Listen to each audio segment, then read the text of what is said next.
त्यामुळं किंवा उपवर्गीकरण झाल्यामुळं शेड्यूल कास्ट मध्ये दडी पडेल, त्याच्यामध्ये गोंधळ होईल, भांडण होईल असं व्यक्तिगतरित्या मला वाटत नाही. त्याचं कारण आहे, त्याचं कारण याच्यासाठी आहे कारण हा जो शेड्यूल कास्टचा वर्ग आहे सगळ्यांनी अस्पृश्यतेचे चटके ज्यांनी कमी अधिक प्रमाणात, एखाद्या जातीने कमी खाल्ले असतील, एखाद्या जातीने जास्त केला असेल, जास्त सोसावे लागले असतील, परंतु ह्या सर्वांनी अस्पृश्यतेचे चटके सोसलेला हा वर्ग आहे शेड्यूल कास्ट. आणि तो आजपर्यंत कुठेही शेड्यूल कास्ट मध्ये अन्याय झाला तर त्याची वेदना इतर जातींना सुद्धा, म्हणजे तो मला समाजातला जरी असेल तरी त्याची वेदना इतर अस्पृश्यांना जाणवते, अस्पृश्य जातींना जाणवते. असं नाहीये की तो माझ्या जातीचा म्हणून आम्ही त्याच्यासोबत. फक्त बऱ्याच वेळा या शेड्यूल कास्ट मधल्या बौद्ध सोडून किंवा महार सोडून ज्या जाती आहेत त्यांना असं वाटत राहिलेलं आहे की आम्हाला कोणी वाली नाही. याचं कारण आहे कारण बौद्ध समाजाची महाराष्ट्रामध्ये संख्या जास्त आहे, त्यामुळं साहजिकच शेड्यूल कास्टचं नेतृत्व बौद्ध समाजाच्या अति मोठ्या प्रमाणावर घेतं. रस्त्यावरचं नेतृत्व बौद्ध समाजाकडे आहे आणि त्या समाजानं स्वातंत्र्यानंतर ज्या वेगाने प्रगती केली शिक्षण घेण्याच्या बाबतीत, त्या अगदी त्यांनी खुल्या वर्गाबरोबर स्पर्धा करावी इथपर्यंत ती प्रगती केली. आणि ह्या प्रगतीमुळे इतर जातींनी शिक्षणाकडे दुर्लक्ष झालं. अनुसूचित जातीतल्या ज्या जातींचं ते थोडं काही प्रमाणात मागे पडले हे पण वास्तव आहे. परंतु जी देश स्वतंत्र झाला आणि आरक्षणाचं तत्व लागू झालं तेव्हा सुरुवात एकाच ठिकाणावरून तसं पाहिलं तर सर्वांनी केलेली आहे. परंतु काही समाज आकडेवारी कदाचित आल्यानंतर हे स्पष्ट होईल की काही लोक याच्यामध्ये मागे राहिलेले आहेत.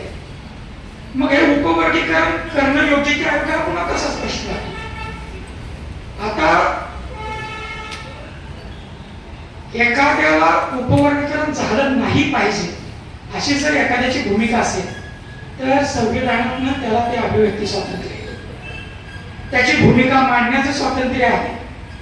त्या भूमिकेच्या समर्थनार्थ मोर्चा काढण्याचं स्वातंत्र्य आहे, संघटना करण्याचं स्वातंत्र्य आहे. त्याच पद्धतीनं उपवर्गीकरण झालं पाहिजे असं म्हणणारा कोण असेल तर त्याला पण तितकंच आपलं संविधान स्वातंत्र्य देतं त्याची बाजू मांडण्याचं आणि त्याच्यासाठी समर्थनार्थ त्याचे जे मुद्दे असतील ते मांडण्याचं. पण इथं सगळ्यात महत्वाची बाब अशी आहे की विशेषतः बिहार आणि उत्तर प्रदेश याच्यामध्ये ओबीसी जातींमध्ये वर्गीकरण केलं पिछडा अति पिछडा. आणि याचा उघडपणे भारतीय जनता पार्टीला फायदा झाला. म्हणजे यादव वगळून इतर ओबीसी भाजपला स्वतःकडे मोठ्या प्रमाणावर वळवता आल्या. काही प्रमाणात म्हणजे आता महाराष्ट्रात 24 ला सुप्रीम कोर्टाचा निकाल येण्यापूर्वी 6 ते 7 वर्षांमध्ये ऑलरेडी शेड्यूल कास्ट मध्ये पण उपवर्गीकरण, म्हणजे पंजाबमध्ये, हरियाणामध्ये, तामिळनाडूमध्ये आहे, काही ठिकाणी ऑलरेडी आहे. त्या वर्गीकरणामुळे तिथे काय मतभेद झाले आणि 2 गटांमध्ये तेढ झाली असं काय आढळून आलं.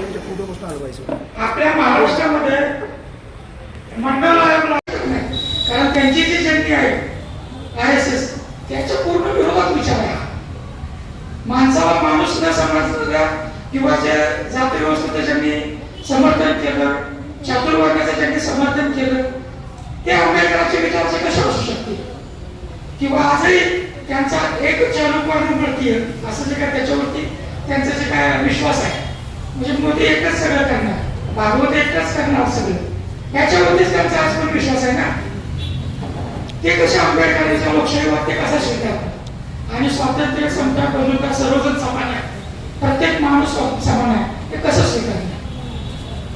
आपण आंबेडकरवादी आहोत, आपण फुलेवादी आहोत, आपण सगळ्यांना माणूस म्हणून पाहिलं पाहिजे. एखाद्याच्या विचाराचा त्याचं काय पण असू द्या, उपवर्गीकरण झालं पाहिजे म्हणून असू द्या, नाही झालं पाहिजे म्हणून असू द्या, त्याच्या विचाराचा अभिव्यक्तीचा आपण आदर केला पाहिजे. पण आपापले मुद्दे मांडण्याला प्रत्येक जण स्वतंत्र आहे. त्याच्यासाठी काय आपण अनुसूचित जातीमध्ये पुन्हा एकमेकांची डोकी फोडायचं किंवा जी भाषा आपण वापरतो किंवा काही युट्यूबर समजा काही असतील की ह्या उपवर्गीकरणाच्या नावाखाली डॉक्टर आंबेडकरांच्या विरोधात काही लोकांचे स्टेटमेंट आहे. तो उघड आहे. जो हेतू भारतीय जनता पार्टीचा RSS आहे की आंबेडकर वादाच्या विरोधात त्यांचं हिंदूकरण करता येतं, भव्यकरण करता येतं, त्या हेतूला समर्थन करणारे त्या गोष्टी असतात. आपण या लोकांना ओळखायला पाहिजे. आणि जो आंबेडकरवादी आहे, फुलेवादी आहे, तो जर उपवर्गीकरणाची मागणी करत असेल तर त्याचं जे काय म्हणणं आहे त्याच्यावरती मोठा भाऊ म्हणून बहु समाजाने सुद्धा विचार करायला पाहिजे. पण सगळ्यात महत्वाचं डाटा आपल्या समोर सगळ्यांच्या समोर आला पाहिजे. आणि डाटा आल्यानंतर मग आपण त्याच्यावरती खरं भूमिका खरं स्टँड ऍक्च्युअली घेऊ शकतो. त्याच्याशिवाय स्टँड घेण्याला काय अर्थ नाही.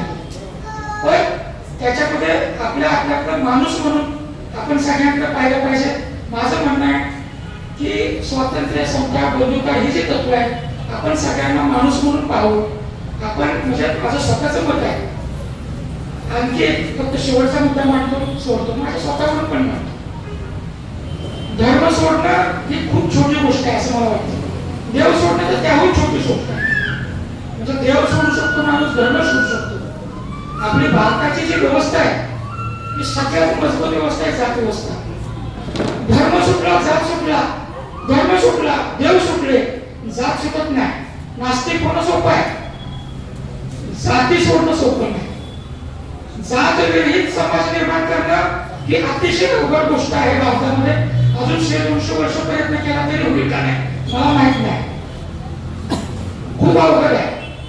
त्यामुळं जे भूमिका मांडतात ठामपणाने बसून की वर्गीकरण झालं नाही पाहिजे, समजा तो बौद्ध समाजातला असेल तर त्याने स्वतः सुद्धा आत्मचिंतन केलं पाहिजे की माझं काहीतरी जातंय किंवा माझ्या जातीचं काहीतरी नुकसान होणार आहे, त्यामुळे मी हा भूमिका घेतोय का, त्याने एकदा चिंतन केलं पाहिजे. कारण त्याने जर असं चिंतन केलं की मी व्यक्ती म्हणून हा निर्णय घेतोय, माझ्या जातीचा विचार न करता निर्णय घेतोय, तर मग त्याच्या भूमिकेला आपण शांतपणे ऐकले पाहिजे, घेतले पाहिजे, तर त्याच्या भूमिकेला अर्थ आहे. पण माझ्या जातीचा म्हणून मी स्टँड घेणार असं जर बहु समाजातल्या व्यक्तींचं जर मत असेल की नाही झालं पाहिजे उपकरण, कारण त्यामध्ये बहु समाजाचा तोटा आहे, हा जर त्याच्यामध्ये मेंदूमध्ये दृष्टिकोन असेल तर मात्र मग त्याचा त्या व्यक्तीने सुद्धा मग तो आंबेडकरवादी आहे का त्याचा सुद्धा गांभीर्याने विचार करायला पाहिजे.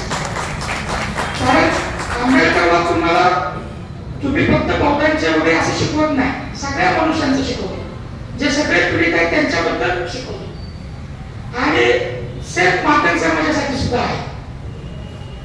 तुम्ही फुलेवादी आंबेडकरवादी असाल तर तसा तुम्ही जाती तोडण्याच्या दृष्टीनं, जातीच्या पेक्षा वर येण्याच्या दृष्टीनं तुम्ही प्रयत्न केला पाहिजे.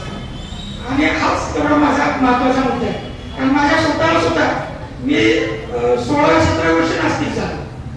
धर्म सोडायला मला 27-28 वर्ष यायला आणि जाती तोडायला मला म्हणजे जातीतून बाहेर पडायला किंवा टीकास्ट व्हायला मला 35-36-37 वर्षाचं व्हावं लागलं. त्याच्यानंतर मला असं वाटतं की मी टीकास्ट व्हावं माहित नाही, परंतु तुम्हाला तुमच्या जातीचं आहे म्हणून कोणाबद्दल, कारण कसं आहे की कोणी कुठल्या जातीत जन्म घ्यावा हे आपल्या कोणाच्या हातात नाही, ते काय आपण ठरवून नाही स्वीकारले. पण आंबेडकरवाद आणि फुलेवाद आपण विचाराने स्वीकारतो. त्यामुळे तुम्ही जातीच्या विचारापेक्षा वर येऊन त्या कुठल्याही सामाजिक प्रश्नावरती विचार केला पाहिजे असं माझं मत आहे. आणि एवढंच मी मत व्यक्त करतो. तुम्ही जर असा विचार केला तर काय कुठली दुफळी होणार नाहीये. आणि फुलेवाद आणि आंबेडकरवादाला जर धरून राहील तर ही एकता, बंधुता, अखंडता, स्वातंत्र्य, समता ही तत्व आपल्या सर्वांमध्ये टिकून राहणार आहे. एवढंच बोलतो. जय भीम, जय हिंद.